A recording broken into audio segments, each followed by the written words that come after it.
Right. ఇక పత్రికల్లో వచ్చిన ప్రధాన వార్తలను చూద్దాం. ముందుగా నమస్తే తెలంగాణ చూస్తున్నాం. నమస్తే తెలంగాణలో నిన్న మాగంటి గోపీనాథ్ కన్ను మూసినటువంటి ఒక విషాదకరమైన వార్త అందరినీ దిగ్భ్రాంతి గురి చేసింది. నిన్న మాగంటి గోపీనాథ్కు అందరూ కూడా కడసారి వీడుకోలు పలికారు. అదే వార్త మనం చూస్తున్నాం. మాగంటికి కన్నీటి వీడుకోలు. నిన్న బీఆర్ఎస్ పార్టీ అధినేత కేసీఆర్ కూడా అక్కడికి వెళ్ళి వారి కుటుంబ సభ్యుల్ని ఓదార్చారు. ఆదివారం జూబ్లీహిల్స్ ఎమ్మెల్యే మాగంటి గోపీనాథ్ భౌతిక కాయం వద్ద నివాళులు అర్పించి ఆయన తనయుడు వాత్సల్యనాథ్ను దగ్గరికి తీసుకుని తీవ్ర భావోద్వేగానికి గురైన బీఆర్ఎస్ అధినేత కేసీఆర్ చిత్రంలో మాజీ మంత్రులు కేటీఆర్, పువ్వాడ అజయ్, ఎమ్మెల్యే దేవిరెడ్డి సుధీర్ రెడ్డి, బీఆర్ఎస్ నాయకులు రాగిడి లక్ష్మారెడ్డి, భాస్కర్ రావు, గజ్జల నగేష్ తదితరులు మనం చూస్తున్నాం. మాగంటికి కన్నీటి వీడుకోలు పలికారు. గుండెపోటుతో బీఆర్ఎస్ ఎమ్మెల్యే గోపీనాథ్ నిన్న ఈ సమయానికి అంత మొత్తం వార్త తెలిసింది. నిన్న ఉదయం 5:45 తర్వాత ఆయన కన్నుమూశారు. సో ఈ సమయానికి నిన్నంతా మొత్తం మీడియాకి వచ్చినటువంటి వార్తా విషయం. 4 రోజుల కిందట అస్వస్థత, చికిత్స పొందుతూ ఆదివారం మృత్యువాత పడ్డారు ఆయన. పార్థివ దేహానికి ప్రముఖులు నివాళులర్పించారు.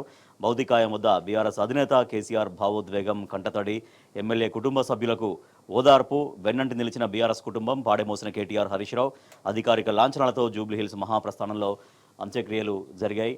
సో నిన్న ఒక భావోద్వేగపూరిత వాతావరణం. సిట్టింగ్ ఎమ్మెల్యే వరుసగా 3 సార్లు విజయం సాధించి హ్యాట్రిక్ ఎమ్మెల్యేగా ప్రజల ఆదరాభిమానాలతో ప్రజాసేవలో, ప్రజా జీవితంలో ఎటువంటి మచ్చ లేకుండా, ఎటువంటి కాంట్రవర్సీస్ లేకుండా నిరాడంబరంగా పిలిస్తే పలికే నాయకుడిగా, అందరికీ అందుబాటులో ఉండే నాయకుడిగా గోపీనాథ్ సాగించినటువంటి ప్రజా జీవన ప్రస్థానాన్ని అందరూ నిన్న కొనియాడారు, గుర్తు తెచ్చుకున్నారు.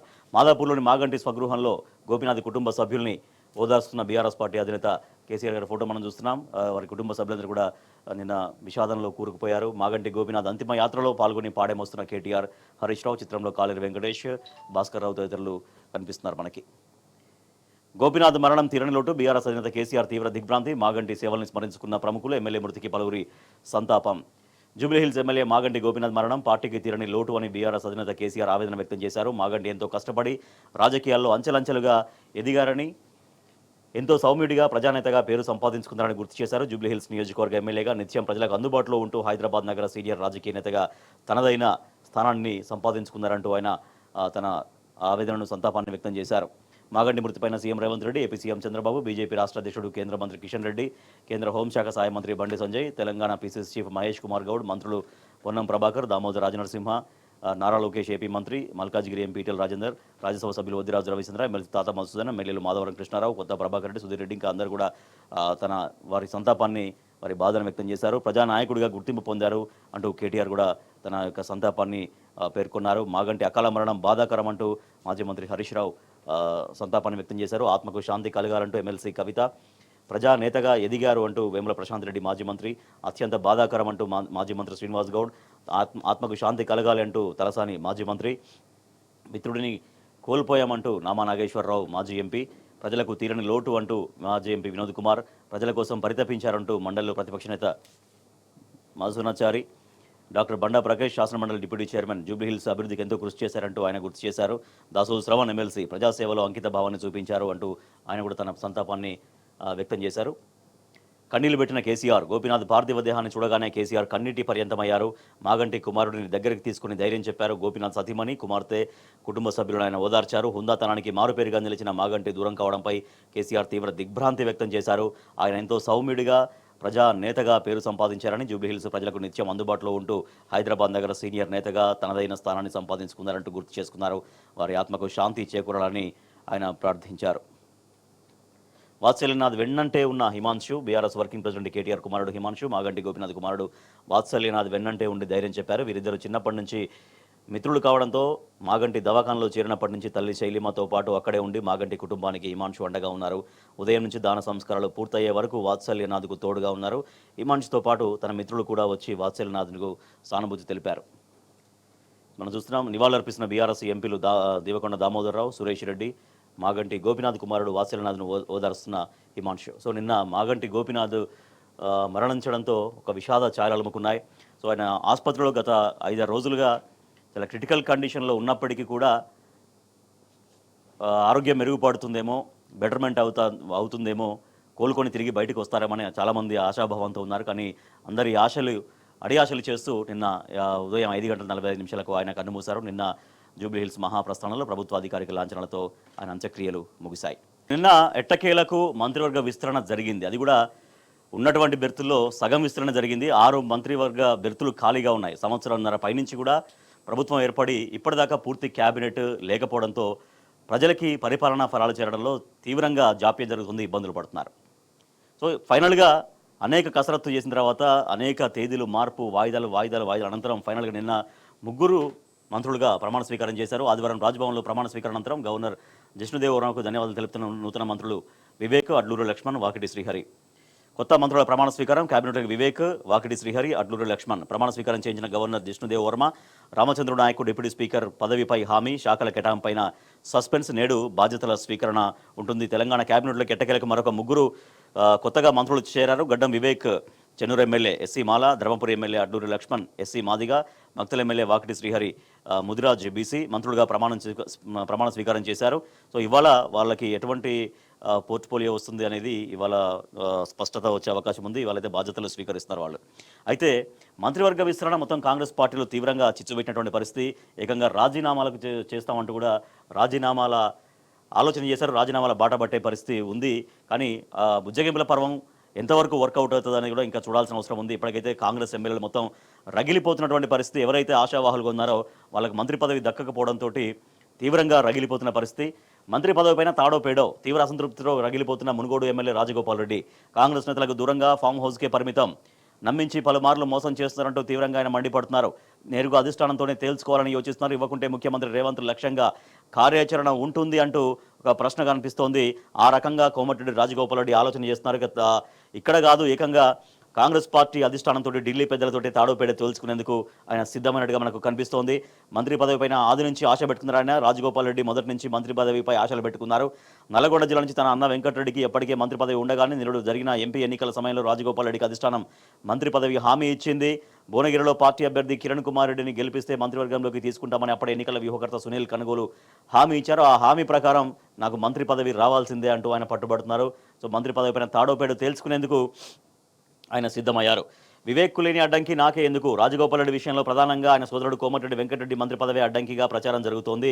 ఒకే ఇంట్లో ఇద్దరికి మంత్రివర్గంలో చోటు కల్పిస్తే తప్పుడు సంకేతాలు వెళ్తాయని పార్టీ ముఖ్య నేతలు భావిస్తుండటంతోనే తాజా విస్తరణలో రాజగోపాల్ రెడ్డికి చోటు దక్కలేదని తెలిసింది. ఈ విషయంలో పార్టీ అగ్రనేత రాహుల్ గాంధీ సైతం బలమైన సామాజిక వర్గం నుంచి ఒకే ఇంట్లో ఒకే జిల్లా నుంచి 2 మంత్రి పదవులు ఎలా సాధ్యమంటూ సందేహాలు లేవనెత్తినట్టుగా సమాచారం. అధిష్టానంతో అమితుమి మంత్రివర్గ విస్తరణ చర్చకు వచ్చిన ప్రతిసారి కొందరు పనిగట్టుకుని మరి తనను అడ్డుకుంటున్నట్టు రాజగోపాల్ రెడ్డి భావిస్తున్నారు. ఈ నేపథ్యంలో ఏకంగా ఢిల్లీ పెద్దలతోనే కాంగ్రెస్ పార్టీ అధిష్టానంతో తాడోపేడో తేల్చుకుందామని ఆయన నిర్ణయం తీసుకున్నట్టు తెలుస్తోంది. మరోపక్క 10 ఉమ్మడి జిల్లాలకు మంత్రి పదవి ఇవ్వాలి. హైదరాబాద్, రంగారెడ్డి జిల్లాలను విస్మరించొద్దు. ఇచ్చిన జిల్లాలకే 2-3 పదవులా అంటూ మల్రెడ్డి రంగారెడ్డి తీవ్రంగా ఆగ్రహం వ్యక్తం చేశారు. రాష్ట్రంలో 10 ఉమ్మడి జిల్లాలకు మంత్రివర్గంలో స్థానం లేకుండా పోయిందని ఇబ్రహీంపట్నం ఎమ్మెల్యే మల్రెడ్డి రంగారెడ్డి వాపోయారు. ఇప్పటిదాకా స్థానం దక్కని ప్రతి జిల్లాకు మంత్రి పదవి ఇవ్వాలంటూ డిమాండ్ చేశారు. ఇచ్చిన జిల్లాలకే 2-3 మంత్రి పదవులు ఇవ్వడం ఏంటంటూ ప్రశ్నించారు. రాష్ట్రానికే గుండెకాయ లాంటి హైదరాబాద్, రంగారెడ్డి జిల్లాలను విస్మరించొద్దని, రాష్ట్ర జనాభాలో ఈ 2 జిల్లాలోనే 47% ఉన్నారంటూ గుర్తు చేశారు. తనకు మంత్రి పదవి రాకపోవడం పైన ఆశలు పెట్టుకున్నాడు ఆయన. రాకపోవడం పైన తీవ్రంగా నిరాశలో ఉన్నారాయన. ఏకంగా రాజీనామా చేసేటువంటి యోచనలు కూడా ఉన్నట్టుగా సమాచారం తెలుస్తోంది.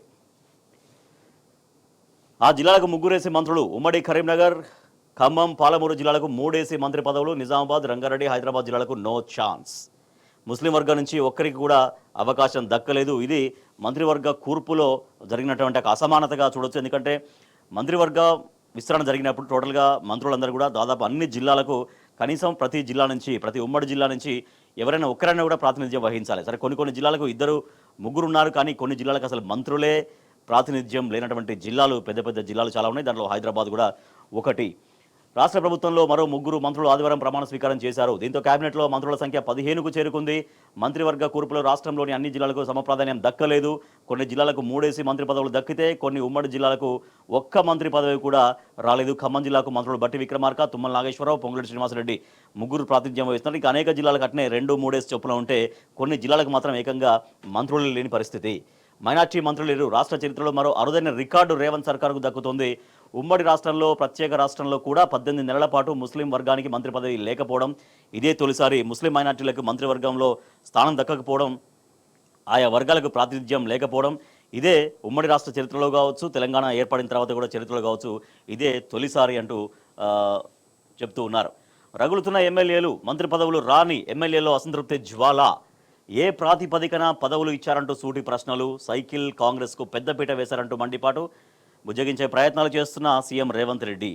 మంత్రివర్గ విస్తరణ కాంగ్రెస్లో చిచ్చుబెట్టింది. మంత్రి పదవుల మీద కోటి ఆశలు పెట్టుకొని 17 నెలలుగా 1000 కళ్లతో ఎదురు చూస్తున్న ఎమ్మెల్యేలను అధిష్టానం తీవ్ర నిరాశకు గురి చేసింది. కష్టకాలంలో పార్టీకి నమ్ముకుని అండగా నిలిచిన నేతలను పక్కన పెట్టి గోడ దూకి వచ్చిన వారికి ప్రాతినిధ్యం ఇచ్చారంటూ సీనియర్ నేతలు ఆవేదన వ్యక్తం చేశారు. సో ఈ రగులుతున్నటువంటి కొట్లాట ఎప్పటికీ చల్లారుతుందో అర్థం కాని పరిస్థితి. సో యాక్చువల్గా ఇంత ఆలస్యం కావడానికి కారణం కూడా ఇదే అని చెప్తున్నారు. మంత్రి పదవులు ఒకసారి విస్తరణ పెట్టుకుంటే లేని అగ్గి రాజేసిన అవుతుందేమో అని ఇప్పటిదాకా రకరకాల ఈక్వేషన్స్ ఆలోచించి కాలయాపన చేస్తూ చివరికి మంత్రివర్గ విస్తరణ అయితే జరిగింది. అది కూడా ఇంకా 3 పదవులు, ఇంకా 3 బెర్తులు ఇంకా ఖాళీగానే ఉన్నాయి. బట్ అనుకున్నట్టే జరిగింది. ఏకంగా మొత్తం అందరూ నుంచి ఎవరైతే హోప్స్ పెట్టుకున్నారో, ఎవరైతే పార్టీ కోసం కష్టపడ్డారో వాళ్ళందరికీ మంత్రి పదవులు దక్కకపోవడంతో, వాళ్ళు ఆశించినటువంటి వాళ్ళల్లో మంత్రి పదవులు దక్కకపోవడంతో రగిలిపోతున్నటువంటి పరిస్థితి. దారికి తెచ్చుకునే ప్రయత్నం. పార్టీ అధిష్టానం మంత్రివర్గంలో 3 పేర్లు ప్రకటించిన వెంటనే మంత్రివర్గంలో స్థానం ఆశించిన వారు కిన్నులైపోయారు. ముఖ్యంగా Mancherial MLA Prem Sagar Rao, Bodhan MLA P Sudarshan Reddy, Ibrahimpatnam MLA Malreddy Rangareddy, Munugode MLA Komatireddy Rajagopal Reddy తదితరులు తమను పార్టీని పట్టించుకోకపోవడంపైన తీవ్రంగా అసంతృప్తికి గురయ్యారు. మంత్రి పదవులు ఆశించి భంగపడ్డ వారిని తమ దారులు తెచ్చుకోవడానికి సీఎం రేవంత్ రెడ్డి, రాష్ట్ర పార్టీ వ్యవహారాల ఇన్ఛార్జ్ మీనాక్షి నటరాజన్ ప్రయత్నించారు. అందరికీ స్వయంగా ఫోన్ చేసి బుజ్జగించే ప్రయత్నం చేశారు. మరి ఆ బుజ్జగింపులు ఎక్కడికి దారితీస్తాయి, సెట్ అవుతుందా లేదా కూడా అర్థం కాని పరిస్థితి ప్రస్తుతం ఉంది. అయితే సైకిల్ కాంగ్రెస్కు పెద్దపీట వేశారని విమర్శిస్తున్నారు. మంత్రి పదవి దక్కకపోవడంపై మునుగోడు ఎమ్మెల్యే కోమటిరెడ్డి రాజగోపాల్ రెడ్డి అసంతృప్తి వ్యక్తం చేస్తున్నారు. ఒకే ఇంట్లో నుంచి 2 పదవులు ఇవ్వలేమని చెబితే వివేక్ కుటుంబంలోని మొత్తం 3కి పదవులు ఇచ్చారని, వివేక్ కొడుకు వంశీకి పెద్దపల్లి ఎంపీగా, ఆయన అన్న వినోద్కు బెల్లంపల్లి ఎమ్మెల్యేగా టికెట్ ఇచ్చారని, ఇప్పుడు వివేక్ మంత్రి పదవి కూడా ఇచ్చారని, ఒక్క కుటుంబానికి ఇన్ని పదవులు ఎలా ఇచ్చారని మీనాక్షి నటరాజన్ను ప్రశ్నించినట్లుగా సమాచారం. ఇళ్లకు వెళ్లి సర్ది చెప్పే ప్రయత్నం కూడా సాగింది. మంత్రివర్గంలో బెర్తులు ఖరారైన వెంటనే CM Revanth Reddy, PCC chief Mahesh Kumar Goud, Meenakshi Natarajan ఆశావాహుల ఇళ్లకు పరుగులు తీశారు. రేవంత్ ఫోన్లో మాట్లాడి బుజ్జగించే ప్రయత్నం చేస్తే మీనాక్షి నటరాజన్ స్వయంగా సుదర్శన్ రెడ్డి, మల్లెడ్డి రంగారెడ్డి, ప్రేమ్ సాగర్ రావు తదితరులతో మాట్లాడారు. శనివారం అర్ధరాత్రి నుంచే బుజ్జగింపులు జరిపారు. సో ఇది మంత్రి పదవులు దక్కని వాళ్ళ నుంచి వచ్చినటువంటి ఆగ్రహ జ్వాల నిరసనలు. రాజీనామాకు సిద్ధమై మెత్తబడిన సుదర్శన్ రెడ్డి, ఇంటికెళ్లి బుజ్జగించిన మీనాక్షి నటరాజన్, అలాగే మహేష్ కుమార్ గౌడ్ మంత్రివర్గ విస్తరణలో తనకు స్థానం దక్కకపోవడంతో అసంతృప్తికి గురైన బోధన ఎమ్మెల్యే సుదర్శన్ రెడ్డి ఎమ్మెల్యే పదవికి రాజీనామా చేస్తున్నట్టుగా ప్రచారం జరిగింది. ఇట్లా మరి ప్రస్తుతానికైతే ఇది ఎక్కడికి దారితీస్తుందో చూడాలి. ప్రస్తుతానికి కొంతమంది అంటే రాజీనామా చేస్తామని కూడా మళ్ళీ మెత్తబడినట్టుగా సమాచారం కూడా తెలుస్తుంది. కానీ ఇవాళ వాళ్ళ కార్యకర్తలతో కావచ్చు, వాళ్ళ సన్నిహితులతో, అభిమానులతో చర్చించి ఎటువంటి నిర్ణయం తీసుకుంటారు, మరి నిజంగా రాజీనామా చేస్తామని వచ్చినటువంటి సమాచారం నిజమయ్యే విధంగా రాజీనామాల బాట పడతారా, లేకపోతే అధిష్టానంతో తాడో పెడి తేల్చుకోవడానికి ఎటువంటి వ్యూహం అనేది అవలంబిస్తారు. ఫైనల్గా ఇంకా 3 బెర్తులు ఖాళీగా ఉన్నాయి. ఆ 3 బెర్తుల విస్తరణ మళ్ళీ ఇంకెప్పుడో. ఇప్పటికే 6 బెర్తులు ఖాళీగా ఉంటే 6లో 3 ఫిలప్ చేయడానికే 1.5 year పైగా పట్టింది. సో మరి మిగిలిన 3 బెర్తుల సంగతి ఏంటి, అవి ఎప్పుడు కంప్లీట్ అవుతాయి, మళ్ళీ ఆ 3 కోసం మళ్ళీ ఎన్ని నెలలు వేచి చూడాలి అన్నటువంటి ప్రశ్నలు కూడా వస్తూ ఉన్నాయి. నిన్న సీఎం రేవంత్ రెడ్డి చాలా ఇంట్రెస్టింగ్ కామెంట్స్ చేశారు. నిన్న ఎవరైతే బయట నిజంగా విమర్శిస్తారో అదే విమర్శ నిజమయ్యే విధంగా అదే పద్ధతిలో నిన్న సీఎం రేవంత్ రెడ్డి మాట్లాడిన మాటలు చాలా పొలిటికల్ సర్కిల్స్లో చాలా ఆసక్తికరంగా మారినాయి. మోడీ స్కూల్, బాబు కాలేజీలో చదువుకున్నా, ఇప్పుడు రాహుల్ గాంధీ వద్ద ఉద్యోగం చేస్తున్నా, ఇప్పుడు కాంగ్రెస్ అగ్రనేత రాహుల్ గాంధీ వద్ద ఉద్యోగం చేస్తున్న బండారు దత్తాత్రేయ ప్రజల కథే నా ఆత్మకథ అనే పుస్తక ఆవిష్కరణలో సీఎం రేవంత్ రెడ్డి ఒక ఆసక్తికర వ్యాఖ్యలు చేశారు. కిషన్ రెడ్డితో తనది ప్రత్యేక అనుబంధం ఉన్న సీఎం ఏపీ సీఎం చంద్రబాబుపై మంత్రి కోమటిరెడ్డి ప్రశంసలు గుప్పించారు. తాను ప్రధాని మోడీ స్కూలు, చంద్రబాబు కాలేజీలో చదువుకున్నానని, ఇప్పుడు రాహుల్ గాంధీ వద్ద ఉద్యోగం చేస్తున్నానంటూ ముఖ్యమంత్రి రేవంత్ రెడ్డి ఆసక్తికర వ్యాఖ్యలు చేశారు. ఆదివారం శిల్పకళా వేదికలో జరిగిన హర్యానా గవర్నర్ బండారు దత్తాత్రేయ జీవిత చరిత్ర ప్రజల కథే నా ఆత్మకథ పుస్తకావిష్కరణలో సీఎం మాట్లాడారు. ఈ సందర్భంగా ఆయన ఇటువంటి కామెంట్స్ చేశారు. ఇప్పటికే అంటే పొలిటికల్ సర్కిల్స్లో ఇటువంటి విమర్శలు వస్తుంటాయి. ఆ విమర్శలకు నిజమయ్యే విధంగానే సీఎం రేవంత్ రెడ్డి వ్యాఖ్యలు ఉన్నాయి అన్నటువంటి చర్చ సాగుతోంది. రైట్, అక్కడ వరద, ఇక్కడ బురద. సో ఇది పోలవరం డయాఫ్రామ్ వాల్ 2020లో కొట్టుకుపోయింది. ఇంతవరకు అక్కడ ఎన్డీఎస్ఏ ఎటువంటి రిపోర్ట్ ఇవ్వలేదు. సో అదే మనం ఇక్కడ చూస్తున్నాం. 2 ఏళ్లకే గోదావరి పాలన సిడబ్ల్యూసీ డిజైన్ చేసిన నిర్మాణం. 5 ఏళ్లైనా డిజైన్ నిర్మాణ లోపాలపైన నివేదిక ఇవ్వని కేంద్రం. లోపాలపై రాజ్యసభలో అడిగిన ప్రశ్నలకు సమాధానం దాటవేత. భారీ వరద ప్రవాహంతోనే వాల్ కొట్టుకుపోయిందని సర్దుబాటు. 1000 కోట్లతో కొత్త డీ వాల్ నిర్మాణం చేపట్టిన బాబు సర్కారు కాళేశ్వరం మేడిగడ్డలో ఒక్క పిల్లర్ కుంగితే గంటల్లోనే నివేదిక ఇచ్చిన ఎన్డీఎస్ఏ మరి ఈ దాదాపుగా 4-5 ఏళ్ళు అవుతున్నా కూడా ఎందుకు ఇవ్వట్లేదు అన్నటువంటి ప్రశ్నలు వస్తున్నాయి. కాళేశ్వరం మేడిగడ్డలో ఒక్క పిల్లర్ కుంగిపోతే నివేదిక గంటల్లో ఇచ్చారు. ఏడాదిన్నరలో 3 నివేదికలు ఇచ్చిన కేంద్ర సంస్థ ఎన్డీఎస్ఏ అసెంబ్లీ లోక్సభ ఎన్నికల టైంలోనే నివేదికలు బయటకు వచ్చాయి. మరమ్మతులు చేయకుండా రాష్ట్ర సర్కారు రాజకీయం చేస్తోంది. సో ఇక్కడ కాళేశ్వరం విషయంలో ఎన్డీఎస్ఏ ఎట్లా వ్యవహరించిందో మరి ఇదే స్పీడు ఇదే వేగం అక్కడ పోలవరంలో డయాఫ్రామ్ వాల్ కొట్టుకుపోయి దాదాపు 4-5 సంవత్సరాలైనా కూడా మరి ఎందుకు రిపోర్ట్స్ ఇవ్వట్లేదు? ఇదే ఎన్డీఎస్సీ రిపోర్టు గంటల్లోనే ఎట్లా నివేదిక ఇచ్చింది, ఎందుకు నివేదిక ఇచ్చింది? మరి ఇట్లా ఓకే, ఇదే వేగం ఇదే చొరవ అక్కడ ఎందుకు పోలవరం డయాఫ్రామ్ వాళ్ళ విషయంలో ఎందుకు ఎన్డీఎస్సీ చూపించట్లేదు అనేటువంటి ప్రశ్నలు మనకు కనిపిస్తున్నాయి. దాంతోపాటుగా కాళేశ్వరంలో మేడిగడ్డలోని 1-2 పిల్లర్లు స్వల్పంగా కుంగితే రాష్ట్ర ప్రభుత్వం దాన్ని ఎందుకు రిపేర్ చేయకుండా అట్లనే కాలయాపన చేస్తోంది? ఎంత పెద్ద ప్రాజెక్టు కాళేశ్వరం అనేది ఒక బృహత్తర ప్రాజెక్టు. అనేక పంప్ హౌస్లు కావచ్చు, సొరంగ మార్గాలు కావచ్చు, జలాశయాలు కావచ్చు, ఎన్నో వాటన్ని సమాహారమే కాళేశ్వరం ప్రాజెక్టు. దాంట్లో 1-2 పిల్లర్లు స్వల్పంగా కుంగిపోతే దాన్ని రిపేర్ చేయకుండా సంవత్సరంన్నరకు పైగా అదే విధంగా కాలయాపన చేస్తూ కాలం గడుపుతోంది కాంగ్రెస్ ప్రభుత్వం. మరి ఎందుకు రిపేర్ చేయట్లేదంటూ కూడా అనేక అనుమానాలు, అనేక ప్రశ్నలు ఉత్పన్నమవుతున్నాయి. గోదావరి నదిపైన ఏపీ సర్కార్ నిర్మించిన పోలవరం ప్రాజెక్టులో భాగంగా నిర్మించిన డయాఫ్రామ్ వాల్ కొట్టుకుపోవడంతో కనిపిస్తున్నటువంటి శిథిలాలు మనం చూస్తున్నాం. పోలవరం ప్రాజెక్టుకు కేంద్రం జాతీయ హోదా ఇవ్వడంతో డిజైన్ మొదలు నిధుల వినియోగం వరకు ప్రతి అంశంలోనూ కేంద్ర జలశక్తి శాఖ ఆధీనంలోని సంస్థల పర్యవేక్షణ ఉంటుంది. అంటే చిన్న తప్పిదమైన ఇట్టే రట్టవుతుందని అనుకుంటాం, కానీ పోలవరం ప్రాజెక్టు మాత్రం ఎందుకు భిన్నం? 2014-19 సమయంలో పోలవరం ప్రాజెక్టు అక్కడి అధికార పార్టీ టీడీపీకి ఏటీఎంలా మారింది అనే ఆరోపణలు చేసిన కేంద్రంలోని బీజేపీ ప్రభుత్వం ఇన్నేళ్లలో ఒక్కసారైనా డిజైన్ నిర్మాణ లోపాలపైన కఠినంగా వ్యవహరించిన సందర్భాలు లేవు. తెలంగాణకు తీరని ద్రోహం. మరోవైపు తెలంగాణ రాష్ట్రంపైన మాత్రం బీజేపీ అడుగడుగునా వివక్ష చూపిస్తోంది. రాష్ట్రానికి సంబంధించి కీలకమైన కరువు పీడిత ప్రాంతాలకు సాగునీటిని అందించే పాలమూరు రంగారెడ్డి ఎత్తిపోతల పథకం, కాళేశ్వరం ప్రాజెక్టుకు ఎలాంటి జాతీయ హోదాను ఇవ్వలేదు. పోలవరం ప్రాజెక్టు వల్ల తెలంగాణలో ఇప్పటికీ దాదాపు 52,000 ఎకరాలు ముంపునకు గురవుతున్నాయి. సో ఇక్కడ ఇది పరిస్థితి. అంటే కేంద్రానికి 2 రాష్ట్రాలు సమానంగా ఉండాలి, కానీ అట్లా కాకుండా తెలంగాణ పట్ల తీరని ద్రోహం చేసే విధంగా ఇట్లా రిపోర్ట్స్ పేరుతోటి కావచ్చు, మరొక పేరుతో కావచ్చు తెలంగాణకు తీరని అన్యాయం చేస్తుంది. At the same time NDSA reports పేరుతోటి నిజంగా అది ఎన్డీఎస్ఏ రిపోర్ట్ కాదు, ఎన్డీఏ రిపోర్ట్ అంటూ కూడా బీఆర్ఎస్ పార్టీ తీవ్రంగా అభ్యంతరం వ్యక్తం చేస్తుంది ఎన్డీఎస్ఏ ఇచ్చినటువంటి రిపోర్ట్స్ నేపథ్యంలో. సో అదే డయాఫ్రామ్ అనేది పోలవరంది కొట్టుకుపోయి 4-5 ఏళ్ళు అవుతున్నా కూడా మరి ఎందుకు దానిపైన ఇంతవరకు రిపోర్ట్స్ ఇవ్వట్లేదన్నటువంటి ప్రశ్న కూడా వేస్తున్నారు. కేబినెట్ ఆమోదంతోనే కాళేశ్వరంపై నిర్ణయాలు. ఏ నిర్ణయాన్ని కూడా కేసీఆర్ సొంతంగా అమలు చేయలేదు. మంత్రివర్గం ఆమోదం లేకుండా ప్రాజెక్టు నిర్మాణం సాధ్యమేనా? తుమ్మల వ్యాఖ్యలను తీవ్రంగా ఈటెల రాజేందర్ ఖండించారు.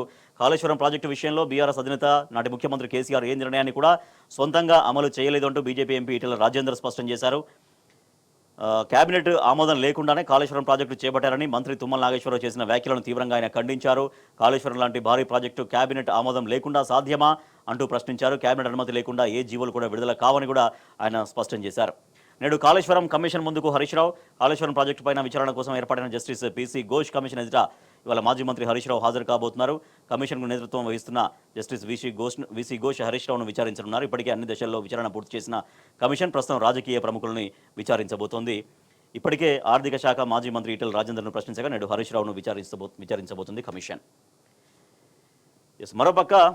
మరో కౌలు రైతు ఆత్మహత్య. దిగుబడులు రాక అప్పులు తీర్చలేక అన్నదాత మనస్తాపం. వరంగల్ జిల్లా రెడ్డిపాలెంలో కర్షకుడు బలవన్ మరణం. ఇప్పటికే 500కు పైగా ఆత్మహత్యలు చేసుకున్నారు తెలంగాణ రాష్ట్రంలో రైతాంగం. రైతులకు ఇచ్చినటువంటి హామీల విషయంలో కావచ్చు, రైతులకు చేరాల్సినటువంటి ప్రోత్సాహకాలు రైతు బంధు రూపంలో కావచ్చు, మరో రూపంలో కావచ్చు, ఇంకా చేరకపోవడంతో అప్పులు పెరిగిపోయి అప్పులు ఎలా తీర్చాలో మార్గం తెలియక ఇవాళ రైతులు మళ్ళీ ఆత్మహత్యల బాట పడుతున్నారు. 1 కాదు 2 కాదు, ఏకంగా 500 సంఖ్యను దాటిపోయింది.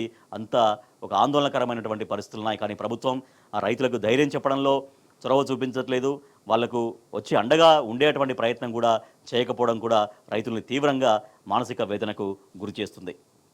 ఖాళీ చేయండి లేకపోతే లాఠీ చార్జే. కోర్టు ఆర్డర్లతో ఏం కాదు, 4 గీసుకోవడానికి కూడా పనికిరావు. సున్నం చెరువు వద్ద బాధితులకు హైడ్రా అధికారులు బెదిరింపులు. ఇండ్ల స్థలాల నుంచి ఖాళీ చేయాలని స్థానికులపై ఒత్తిళ్లు ప్రత్యామ్నాయం చూపితేనే ఖాళీ చేస్తామని తేల్చి చెప్పినటువంటి బాధితులు అంటూ ఈ వార్త మనం చూస్తున్నాం. ఇక నైరుతి ఋతుపవనాల మందగమనం అంటూ వెదర్ అప్డేట్స్ కూడా మనం చూడొచ్చు. సీజన్ తొలి వారంలోనే లోటు వర్షపాతం నమోదు, పెరిగిన గరిష్ట ఉష్ణోగ్రతలు వాతావరణ శాఖ వెల్లడిస్తోంది.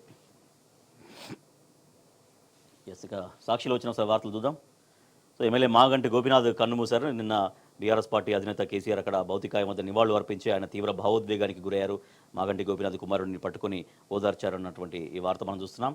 ముగ్గురికే పట్టం, మంత్రివర్గంలోకి గడ్డం వివేక్, అడ్లూరి లక్ష్మణ్, వాకిడి శ్రీహర్ అంటూ ఈ వార్త చూస్తే ఇక నిన్న ముఖ్యమంత్రి రేవంత్ రెడ్డి చేసినటువంటి ఇంట్రెస్టింగ్ కామెంట్స్ సాక్షిలో మనకు కనిపిస్తున్నాయి. స్కూలింగ్ బీజేపీలో, కాలేజీ చంద్రబాబు వద్ద, ఉద్యోగం రాహుల్ వద్ద, బీజేపీలో చాలా మందితో నాకు మంచి సంబంధాలు ఉన్నాయి, ప్రజలతో మమేకం అయ్యే వాళ్లే రాజకీయాల్లో రాణిస్తారు. దత్తాత్రేయ ఆత్మకథ పుస్తకావిష్కరణలో సీఎం రేవంత్ రెడ్డి చేసిన కామెంట్స్ చూస్తున్నాం. స్కూలింగ్ బీజేపీలో, కాలేజీలో చంద్రబాబు వద్ద చదువుకున్నాను, ఉద్యోగం మాత్రం రాహుల్ గాంధీ వద్ద చేస్తున్నానంటూ ఆయన చేసిన వ్యాఖ్యలు పొలిటికల్ సర్కిల్స్లో చాలా ఆసక్తికరంగా మారిన పరిస్థితి. Telangana today Congress MLAs sulk after cabinet expansion అనే వార్త చూస్తున్నాం. MLA Malreddy says he is ready to quit party, Meenakshi Natarajan in damage control mode అని వార్త చూస్తే Gopinath passes away at 62, BRS MLA sudden demand shocks political circles in the state. నిన్న BRS party అధినేత KCR తీవ్ర భావోద్వేగానికి గురైనటువంటి ఫోటోగ్రాఫ్ మనం చూస్తున్నాం. రైట్, ఇవి పత్రికల్లో వచ్చినటువంటి ప్రధాన వార్తలు.